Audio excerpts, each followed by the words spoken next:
네, 안녕하세요, 여러분. 달의 궁전 세 번째 시간을 가져보겠습니다. 에핑이 마르코를 고용해서 보지 못하는 자신의 상황을 완전히 옆에서 비서처럼 자기를 수행하라고 이야기를 했고, 마르코는 굉장히 그 에핑 86살의 이 거부 노인의 아주 좋은 비서 겸 친구가 되었죠. 그리고 에핑은 자신이 과거를 이야기를 하는데 자신의 본래 이름이 줄리안 바버였고 엘리자베스와 어린 아들, 여기서 이제 솔로몬이 되겠죠. 솔로몬이라는 아들을 남겨두고 유타와 콜로라도, 덴버 같은 미국 중서부, 중부겠죠. 중부의 그런 황량한 곳에서 방황을 하게 되죠. 그리고 우연치 않게 동료 한 명이 죽게 되고 그 과정에서 본인도 스스로 목숨을 끊으려고 하던 찰나에 은둔자의 거처에 머물게 됩니다. 그리고 그 은둔자의 신분으로 삶을 살게 되고 토마스 에핑이었죠. 그 사람이. 그러니까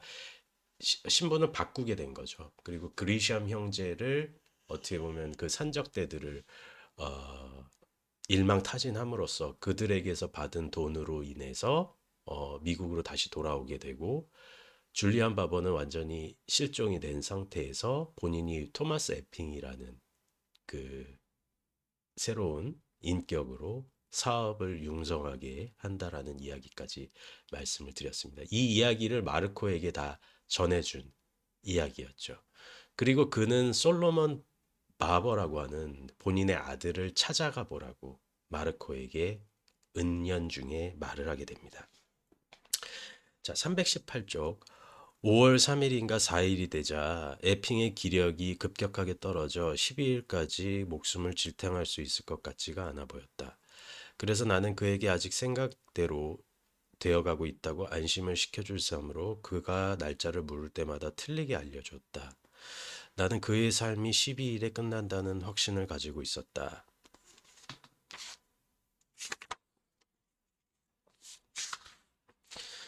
나는 그의 임종을 보지는 못했다. 5월 12일 오후 8시까지는 내가 그의 곁을 지킨 뒤 흉 부인이 교대를 하러 와서 밤 동안에는 쉬어야 한다고 우겼기 때문이다. 나는 그 여자친구 키티가 있었죠. 노숙자 신세를 이렇게 그 나오게 할 수 있는 고마운 여자친구였죠.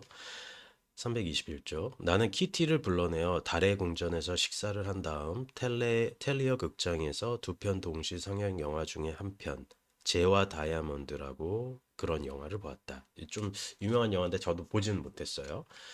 여느 때와 같았으면 나는 키티를 기숙사까지 데려다 주었지만 그날은 에핑이 어떻게 될지 불안했기 때문이다. 그러니까 내가 도착하기 전 12시 2분이었고 에핑은 12일까지는 버틴 셈이었다는 거죠. 에핑의 시선은 그가 남긴 유언에 따라 화장되었다. 장례식이나 매장을 하지 말 것과 특히 자기의 유해를 처리하는데 종교계 어떤 인사도 참석시키지 말 것을 그 저기 요구했다. 나는 미네소타 노스필드로 솔로몬 바버 찾아가라고 했죠. 그리고 오늘은 스포일러가 있어요. 솔로몬 바버에 관한 스포일러입니다. 솔로몬 바버에게 눈치가 빠르시면은 여기까지 읽으셨을 때는 그리고 만약 읽지 않으셨다라고 하더라도 솔로몬 바버와 솔로몬 바보가 토마스 에핑 노인의 아들이었죠. 그리고 마르코가 나오죠. 자, 네, 여기서 이제 조금 눈치가 빠르시면은 어떤 관계일지, 그리고 제가 첫 번째 시간에도 말씀드렸지만 이 우연의 연대기로 필연적인 고리를 형성하는데 그런 문학적인 미학이 있다라고 말씀드렸잖아요. 그래서 여기까지 말씀을 드리면은 이제 대충 솔로몬 바보와 마르코가 어떤 관계가 있을 수 있다. 이런 거를 생각을 할 수가 있고, 만약에 솔로몬 바보와 마르코가 관계가 있다면 토마스 에핀과 마르코도 어떤 관계였던 거죠. 그러니까 눈치가 빠르시면은 다 이제 아시게 될 거예요. 조금만 더 읽어보면서 이야기를 할게요. 나는 미네소타의 노스필드로 솔로몬 바보에게 연락을 취해보려고 했지만 응답은 없었다. 매그너스 대학 교수예요, 지금. 역사학부로 전화를 걸었지만 바보 교수가 봄학기 동안 휴가를 떠났다는 것이다. 제가 어떻게 하면 그분과 연락을 취할 수 있을까요? 8월까지가 되어야 돌아올 것 같아요.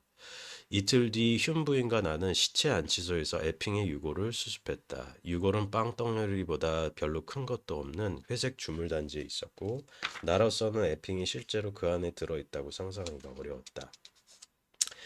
다음 날 아침 흉 부인은 자기 오빠를 데려오려고 아침 일찍 병원으로 떠났고 그 사이 여자친구 키티가 왔다. 그리고 뭐 이런저런 이야기를 나누었다.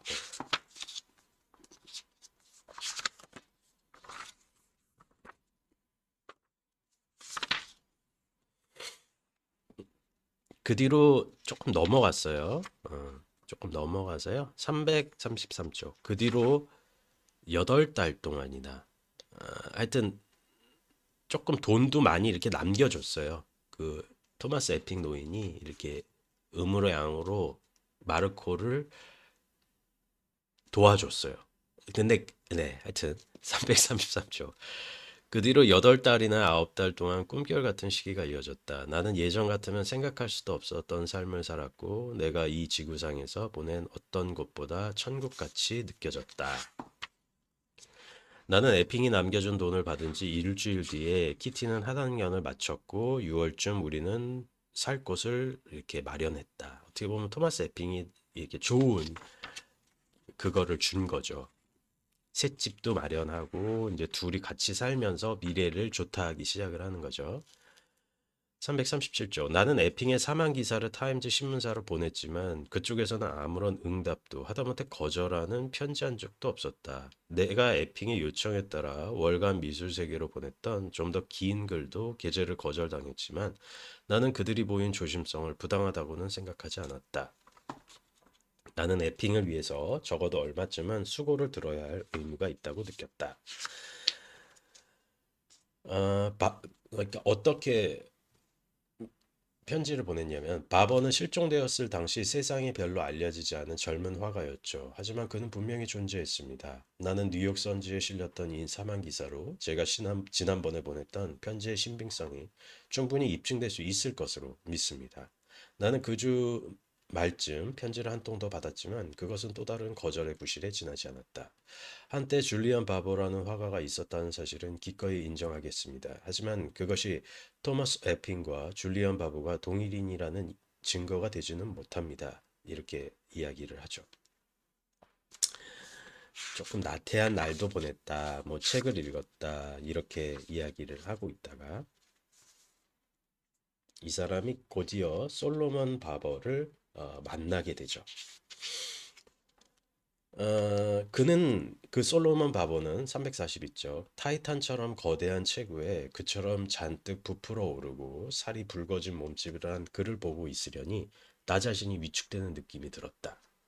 육중한 목의 주름으로부터 엄청나게 큰 대머리가 돌출된 모습으로 조용히 앉아있는 그에게는 어떤 전설적인 특성, 외설적인, 동시에 비극적인 생각을 떠올려주는 구석이 있었다. 여위고 왜소한 에핑이 그런 아들의 아버지였다는 게 도저히 믿어지지 않았다. 그는 유전적인 사고, 제멋대로 변해서 터무니없이 자라난 돌연변이었다. 그의 들, 왼손에 들린 반침탄 여성형이 바늘만해 보였다. 솔로몬 바버신가요? 내가 물었다. 아, 맞네. 그러니까 조금 웃상이기도 해요. 그리고 젊은이는 틀림없이 포구시겠지. 만나게 되어서 영광일세. 그는 시거 연기가 밴 숨결로부터 가볍게 울려나오는 크고 우렁찬 목소리를 갖고 있었다. 나는 그가 내민 엄청나게 큰 손을 잡아 흔들고 그의 옆 소파에 앉았다. 잠시 동안 우리 두 사람 모두 입을 열지 않았다. 그러나 다음에는 바버의 얼굴에서 천천히 웃음기가 걷히면서 좀 당황스러운 표정이 있었다. 그와 동시에 마치 어떤 중요한 생각이 떠오른 것 같았다. 나는 한때 포구라는 성을 가진 사람을 알고 있었지. 아주 오래전에. 별로 흔한 성은 아니에요. 그 학생은 1940년대 내 학생이었어. 나는 그때 막 학생들을 가르치기 시작했지. 이제 여기서 약간 뭔가가 나오죠. 그분 이름 기억하세요? 남자가 아니라 여자였지. 에밀리 포그. 그 여자는 역사학과 1학년생이었지. 사실은 에밀리 포그가 그냥 말씀드릴게요. 솔로몬 바버가 이 마르코의 아버지예요. 그러니까 아, 솔로몬 바버가 학생인 여학생과 사랑에 빠진 거예요. 둘이 사랑에 빠져서 에밀리 포그는 아이를 베게 되고 그게 마르코예요. 그러니까 지금 부자 상봉이에요. 무슨 얘기인지 아시겠죠? 솔로몬 바보와 마르코의 부자 상봉이에요. 그런데 솔로몬은 누구의 아들이었죠? 에핑의 아들이었죠. 그러면은 에핑과 여태껏 마르코가 나눴던 대화는 남남이 아니라 할아버지와 손자가 나눈 대화가 되는 거죠. 그러니까 이게 어떤 의미로 받아들이실지는 모르겠어요. 저는 호불호가 갈린다라고 만약에 포로스터의 소설에서 말씀을 하신다면은 저는 극호예요. 그러니까 오히려 뭐 굵직굵직한 상은 뭐 메디치상이나 뭐 프랑스에서 뭐 콩코르 문화상 그거는 정확하게 모르겠는데 하여튼 굵직굵직한 상은 다 받으셨는데 포로스터가 노벨 문학상은 못 받았죠. 그 이유 중에 하나가 글이 참 달아요. 글이 굉장히 조금 상업적이기도 하고 글이 달달하고 해야 되나? 그래서 달콤한 그런 세련됨이 있단 말이에요. 이것 때문에 폴 오스터가 노벨 문학상을 좀 못 받지 않았나 싶어요. 그러니까 어, 좀 딱딱하거나 조금 현학적이거나 좀 그런 글들이 좀 비평계 쪽으로 많이 이렇게 예술적인 거를 봤잖아요. 근데 포로스터는 예술성도 높아요. 작품성도 높고. 근데 글이 달아. 그러니까 글이 하루키도 마찬가지예요. 그러니까 저는 하루키는 그다지 좋아하지는 않는데 포로스터는 진짜 좋아하거든요. 근데 글이 진짜 달아요. 올스터 글은. 이거 돈, 돈 드릴로 맞나? 여기 드릴로한테 바친다고는 써놓은 것 같은데. 아닌가? 그거는 거대한 괴물이었던 것 같은데 4대 작가 뭐 코맥 메카시, 돈 드릴로, 뭐폴 오스터 뭐 몇 명이 있는데 그 중에서 가장 가장 달콤해요 글이. 그리고 좀 몽글몽글한 느낌도 있는데 그렇다고 해서 작품성이 절대 떨어지는 않는다. 지금 부자상봉을 하는 거죠. 자네 어머니는 아름답고 총명한 학생이었지. 나는 그 여자를 아주 잘 기억해. 그런데 사실은 어, 지금 사실은 솔로몬 바버도 교통사고로 그냥 죽어 버려요. 무슨 얘기인지 아시겠죠? 그러니까 그냥 이 사람도 그러니까 여기서 포로스터의 조금 뭐라고 얘기해야 되냐면 부자상봉이 있고 나서 그냥 금방 이제 자동차 사고로 이제 사망 처리를 시켜버리는데 그 뒤로부터 이런 대화를 나누고 그 뒤로부터 10달 뒤 바버는 그러니까 온 세상이 우연으로 가득 찬 것 같이 보일 때가 있네 이렇게 이야기하죠. 그 뒤로부터 10달 뒤 바버는 척추가 부러져 시카고의 한 병원에서 죽어가면서 내게 이 말을 남겼다. 호텔 로비에서 나를 보았을 때부터 내가 자기의 아들이 아닌가 하는 생각이 들었다고. 그가 당시에 비밀을 털어놓지 않던 이유는 내가 놀라 자빠질 거라고 생각했기 때문이었단다. 아직 나를 잘 알지 못했고 그런 엄청난 추측을 하는 것이 나에게 충격을 줄 거라고 생각을 했다라는 것이죠. 지금까지도 나는 연민에 휩싸이지 않고는 바보를 생각할 수 없다. 만일 내가 아버지에 대해서 전혀 알지 못했다 하더라도 나는 한때 아버지가 있었다는 것은 알고 있었다. 결국 아이는 누군가의 씨를 받아서 생겨나기 마련이고 그 아이가 생기도록 한 남자는 어쩔 수 없이 아버지가 되는 거니까. 그러나 다른 한편으로는 바보는 알지 못했다. 그는 우리 어머니와 함께 이렇게 동침을 했을 뿐이며 다음날 그녀는 어디론가 영영 사라졌다. 그리고 어머니가 임신했다는 사실을 알지 못했고 그는 아들이 있다는 것도 받아들이지 못했다라는 것이다. 그러니까 어떻게 보면 우리나라 그 메밀꽃 필 무렵과 비슷한 그런 구조기도 하죠. 근데 중요한 거는 뭐 두 작품의 우열을 가리려고 하는 것이 아니라 두 작품의 우열을 가리려고 하는 것이 아니라 이 작품이 조금 더 특이한 거는 우리가 역설적으로 다시 한번 회로로 돌려야 된다는 얘기죠. 토마스 에핑과 마르코가 그러면 할아버지와 손자였어? 와, 이런 우연이. 그러니까 내가 네 애비다. 이 여기서 끝나는 게 아니라 그러면은 여태까지 한 얘기가 할아버지와 손자의 대화였던 거야? 이렇게 돼버리는 거니까 더 이중의 충격이나 이중의 놀라움을 주는 것이죠. 음, 그리고 바버는 끝까지 못 찾았다라고 이렇게 얘기를 하고 에밀리는 우리가 알다시피 마르코가 11살 때 사망을 했던 것이죠. 아, 356쪽. 어쩌면 그것은 모두 신의 뜻이기도 했는지 모른다. 변방에 머물러 있음으로써 바보는 적어도 자기가 지향하는 사람으로 계속 남아있을 수 있었다. 작은 대학에서 기꺼이 그를 받아들였고 그는 그냥 뚱뚱한 교수였을 뿐 아니라 모자를 쓴 남자이기도 했다. 어떻게 보면은 이러저런 생각이 그의 삶을 지탱시켰다. 바버는 내게 빅터 삼촌과 한 번 마주쳤다고 했지만 그들 두 사람의 삶을 가만히 생각해 보면 두세 번은 우연히 또 마주쳤을 것 같다.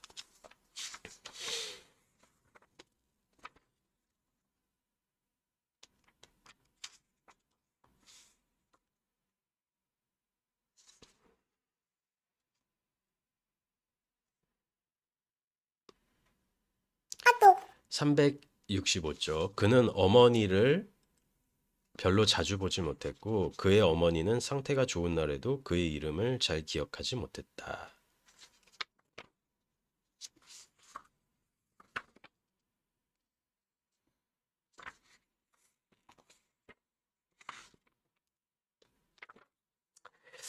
뭐 더 조금 또 길게 빠져가지고 그러니까 이 그 어머니는 솔로몬 바버의 어머니, 그냥 엘리자베스 얘기하는 것 같아요. 그러니까 쭉 이렇게 내용이 이어지고 어쨌든 간에 바버가 이렇게 사망을 했다. 그런 이야기로 가는 것 같습니다. 그 다음부터는 사실은 조금 지지부진하고 지지부진한 느낌으로 이렇게 시작이 돼요. 그래서 뭐 제가 굳이 이 글을 다 읽을 것까지는 없는 것 같고 마지막 문단 한번 읽어 보겠습니다. 1972년 1월 3일 나는 레이크 엘시노라는 곳에서 5켤레째 신발을 신었고 그로부터 사흘 뒤에는 몸과 마음이 지칠 대로 지친 라구나 해변 마을로 이르는 언덕길을 오르고 있었다. 내 호주머니에는 413달러가 들어 있었다. 그 언덕 꼭대기에 이르자 태평양이 한눈에 들어왔지만 나는 물가에 이를 때까지 내리막길을 따라 계속 걸었다. 내가 신발을 벗고 발바닥에 와닿는 모래를 느낀 것은 오후 4시였다. 나는 세상 끝까지 온 것이었고 그 너머로는 바람과 파도, 중국 해안까지 곧장 이어진 공허 외에는 아무것도 없었다. 여기가 내 출발점이야. 나는 속으로 그렇게 말했다. 여기가 내 삶이 시작되는 곳이야. 나는 마지막 남은 석양이 사라질 때까지 한참이나 그 해변에 서 있었다. 내 뒤쪽으로 라구나 해변 마을이 귀에 익은 세기말의 미국적 소음을 내며 깨어나기 시작하고 있었다. 내가 해안의 굴곡을 바라보고 있을 동안 한 집 두 집 불이 켜지기 시작했다. 다음에는 언덕 뒤에서 달이 떠올랐다. 달아오른 돌처럼 노란 둥근 보름달이었다.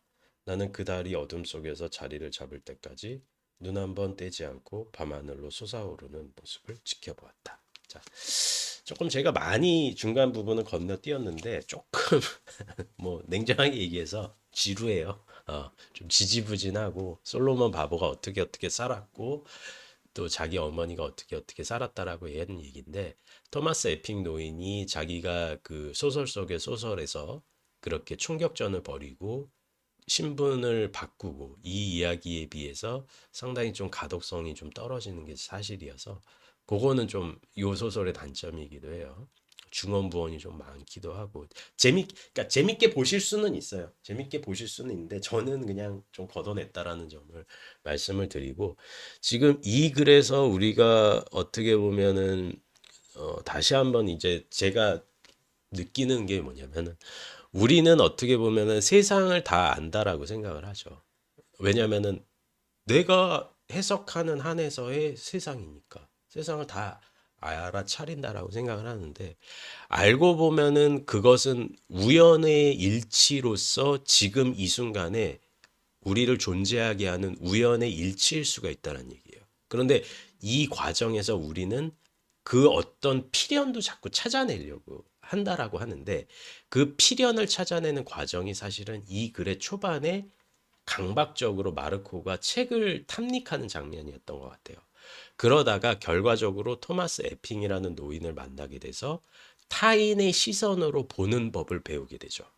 그리고 토마스 에핑 노인도 자기가 버리고 온 어떻게 보면은 처자식에 대해서 마음의 한켠에는 당연히 죄의식과 돌이킬 수 없는 책임감이 있겠죠. 그리고 살인을 했다라는 것에 대한 두려움도 있고 그것을 어떻게 보면 물론 두려움은 없다라고 이야기는 하지만 마음속 한켠에는 그런 지점이 있겠죠. 진짜 나는 누구인가? 그것을 자신의 만년 죽음을 앞둔 자신의 시간에 어떤 소년에게 청년에게 고백을 한 거예요.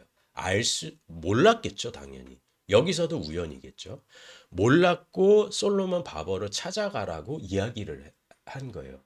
그래도 내 자식인데 어떻게 사는 좀 살펴봐 주고 오게. 얘가 교수는 된 것 같은데.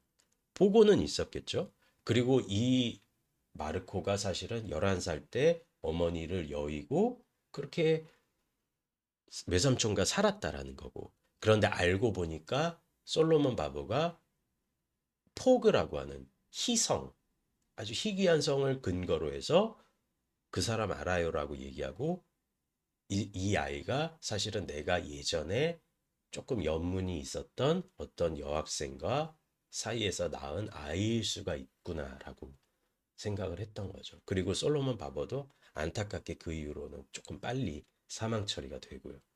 그리고 나서 이 사람은 마치 새로운 달을 계속해서 떠오른 달이지만 처음 내가 경험하는 내가 달을 처음 봤을 때의 순간처럼 마치 달에 상륙한 그 아폴론처럼 아폴론 맞나요? 그 아폴로호 그 달에 상륙한 그 미국의 우주선처럼 새로운 인생을 순간순간은 경험하겠다. 이런 순간으로 우리의 삶은 우연히 켜켜이 쌓여져 있는 것이다. 이런 식으로 해서 어떤 폴 오스터 특유의 완전한 원환성이 형성이 되면서 소설이 끝나게 되죠. 전 이 소설 굉장히 좋아하고요. 마지막에 제가 좀 중언부언 이렇게 마지막은 좀 지루하다라고 했는데 음미해 보시면은 충분히 또 여기서도 매력이 있는 소설이거든요. 그러니까 제가 완전 재밌는 부분만 좀 딴 건 사실이에요. 그래서 재밌는 부분 중에서 재밌는 부분만 딴 거니까 그 지점은 좀 양해를 해주시고 폴 오스터 달의 궁전 세 번째 시간을 마치겠습니다. 네, 재밌게 들어주셨으면 감사하고 이 부분에는 스포일러가 있기 때문에 제목에다가 스포일러가 있다라고 걸어 놓겠습니다. 네, 달의 궁전 폴 오스터 두 번째 소설이었습니다. 네, 감사합니다.